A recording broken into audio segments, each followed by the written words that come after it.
내가 가입한 종신보험의 사망보험금을 살아있는 동안 쓸 수 있도록 제도 개선이 시행됩니다. 연금처럼 매달 받을 수도 있고 간병비로 쓸 수도 있습니다. 그럼 얼마나 받을 수 있을까요?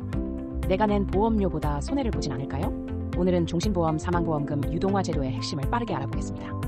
우리나라의 고령화 속도 세계적으로도 굉장히 빠릅니다. 2024년 65세 이상 인구가 전체의 20%를 넘었고 2050년에는 40%를 초과할 전망입니다. 기대 수명이 늘어나면서 노후 자금 부족 문제도 심화되고 있습니다. 한국의 노인 빈곤율은 40%로 OECD 국가 중 두 번째로 높은 수준인데요. 미국 23%, 일본 20%보다도 훨씬 높은 수치입니다. 연금만으로 생활하기 어려운 상황이라 추가적인 소득원이 필수입니다. 그런데 생각해보면 고령층이 가진 가장 큰 자산은 뭐죠? 바로 주택과 종신보험입니다. 주택은 주택연금으로 활용할 수 있지만 종신보험 사망보험금은 사망 후에만 지급됩니다. 즉, 살아있는 동안에는 쓸 방법이 없었죠.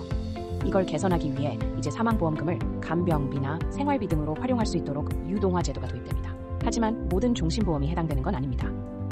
유동화가 가능한 보험은 금리 확정형 종신보험인데요. 즉, 변액종신보험, 금리연동형 종신보험, 단기납 종신보험은 대상이 아닙니다. 또한 제도 취지와 맞지 않는 초고액 사망보험금도 유동화 대상에서 제외됩니다. 그리고 다음 조건을 충족해야 합니다.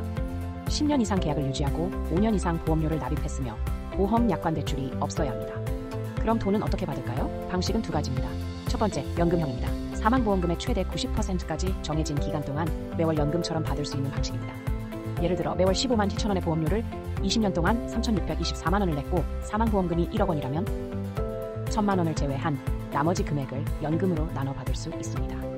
70세에 받기 시작하면 매월 26만 원씩 20년 동안 총 6,283만 원을 받을 수 있고 사망하면 남겨둔 1,000만 원을 받게 되는 겁니다. 이 경우 총 수령 금액은 7,283만 원으로 사망보험금 1억 원보다 적습니다. 이유는 보험금을 미리 지급하기 때문에 현재 가치로 할인되기 때문입니다. 그렇기 때문에 연금을 늦게 받을수록 매월 받는 금액이 많아집니다. 70세부터 받으면 26만 원, 75세에 개시하면 29만 원, 80세부터 받으면 매달 31만 원으로 수령액이 증가합니다. 만약 80세에 수령을 시작한다면 20년 동안 7,410만 원을 연금으로 받고 사망 시 1,000만 원을 수령하게 됩니다. 두 번째, 서비스형입니다. 이건 보험사가 요양원이나 간병 서비스 비용을 직접 지급하는 방식입니다.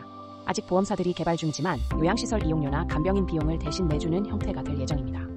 그럼 누가 신청할 수 있을까요? 소득이나 재산에 상관없이 만 65세 이상이면 누구나 신청할 수 있습니다. 올해 4분기부터 시행될 예정인데 이르면 3분기에 준비된 보험사부터 먼저 이용할 수 있을 전망입니다. 또한 보험사 수수료나 사업비 등 추가 비용은 부과되지 않습니다. 이번 제도를 통해 사망보험금을 생전에 활용할 수 있어 노후 소득을 보완하는 데 도움이 될 것으로 기대됩니다. 이 제도가 시행되면 여러분은 연금 수령이나 요양비로 활용할 생각이 있으신가요? 댓글로 의견 남겨주시고 영상이 도움되셨다면 좋아요와 구독 부탁드립니다.